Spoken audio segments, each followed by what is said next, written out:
अच्युतंकर वाक्य टिके ओजनिया सस्ता नुहे तेणु बारंबार रामदास को कहते जे जी शुणा न चाहूब ताकू शुणेबनी तेणु सर्वप्रथम भागवत महामंचर राज्य सभापति तपन बाबा कुमर अनंत कोटि प्रणाम।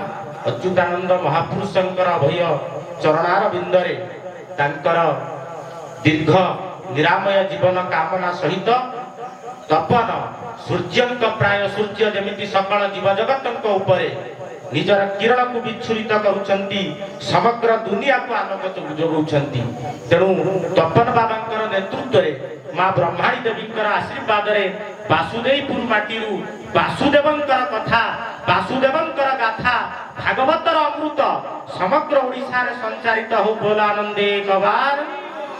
तेणु हरिबोल दबाक तो कहीं ना पिंधारे 4 जन बसी भाई मैंने मु पैंट सार्ट टी पिंधि मत बोधे ये अंचल लोक बहुत जानती किंतु जानी पारु नथेबे जेतेबेले बेशटा बदली जाए सेतेबेले केही जानी पारंती। तेणु सर्वप्रथम टिके प्रभुंकर जयगान हब 10-15 जन अछंती मंचरे अतिथि माने अछंती। सर्वप्रथम आमर बापा आमर पिता समग्र जगतर पिता परम पुरुष जगन्नाथंकर टिके जयगान हब तापरे 2-3 पद कथा जो कथा हम जीवन काम में लागिबो सेही कथा निश्चित भाव में कहि बोलिए जगन्नाथ भगवान की जगन्नाथ भगवान की। समस्तंकर हाथ उठिबो भागवत समग्र प्रत्येक परिवार भितर भागवतर बीज रोपण हऊ ए कथा महापुरुष तांकर मालिका लिपिबद्ध करके जाइछंती। मालिका तो मु कुहे ना मालिका समस्ते कहती मालिकाकार माने अनेक अछंती किंतु मु मालिका को एक्सेप्ट करे ना काहे की करे ना ना महापुरुषंकर पोथी भितरे मालिका वाणे कोउटी नाही मनु को जो बही छपा जाइछि सेठी मालिका लेखा जाइछि कोन मालिका नहीं से कथा कहबी किंतु एटी जो 10-15 जन अछंती मालिकार प्रकृत अर्थ कहबी मालिका को नहीं कि जो विभ्रांति कर कथा तपन बाबा कहिछथि अनेक थर कहिलेई हम मंचरे टिके वर्चुअल रे रहिबो मु रहूनी मु टिके ठक मना करछि मु वर्चुअल रे रहिबिनी अनेक को जुटेई दिए किंतु निजे रुहेनी 2-3 पद कथा कहबी कहिबार इच्छा नथिले भी कहिबी आपण माने जानिबार आवश्यकता अछि किंतु समस्त टिके हाथ उठेबे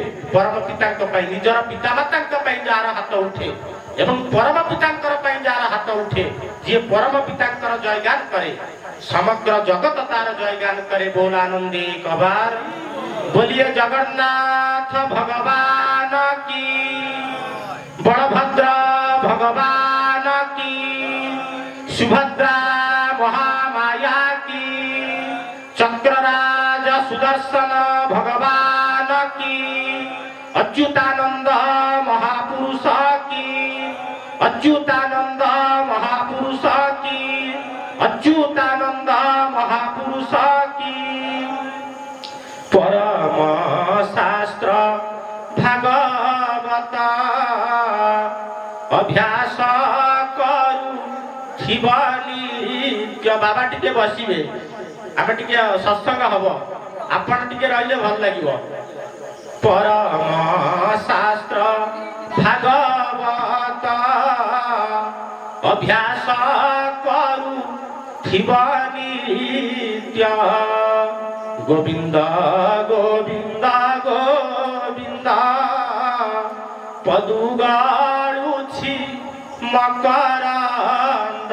भाषण केवल देले हबनी वास्तव रे तपन बाबांक परिका ओडिशार पश्चिम ओडिशा ठारू आरंभ करी पूर्व ओडिशा पर्यंत उत्तर ओडिशा ठारू आरंभ करी दक्षिण ओडिशा पर्यंत जगन्नाथ दासंकर जो लक्ष्य थिला प्रत्येक परिवार भितर हरिंकर शब्द निनादित हब से कथा को कामेरे करिकी देखैबा को पड़िबो। तपन बाबांक भड़िया केवल भाषण दे देले हबनी समग्र परिवार भितर भागवत निनादित हबा दरकार बोल आनंदे कबार।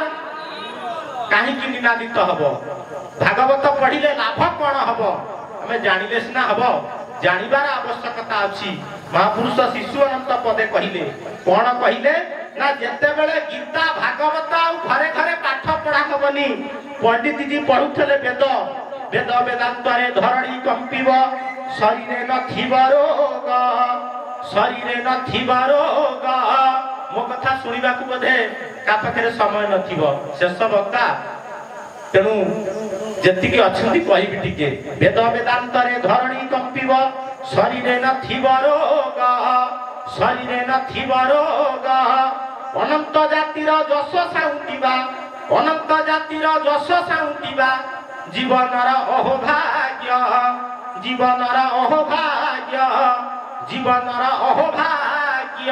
ଯୋଉ ଅନନ୍ତ ରାଷ୍ଟ୍ର ନିର୍ମାଣ ହବ, ଯୋଉ ଅନନ୍ତ ଭାରତ ବର୍ଷ ନିର୍ମାଣ ହବ, ଦେହରେ ଶିହରଣ ସୃଷ୍ଟି ହଉଛି।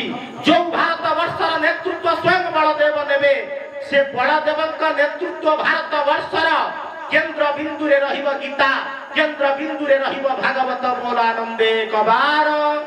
ଆଉ ଯେତେବେଳେ ଗାଁ ଗାଁରେ ଆଉ ଭାଗବତ ପଢା ହବନି, ଆଉ ଘରେ ଘରେ ଗୀତା ପଢା ହବନି, ଆଉ ଘରେ ଘରେ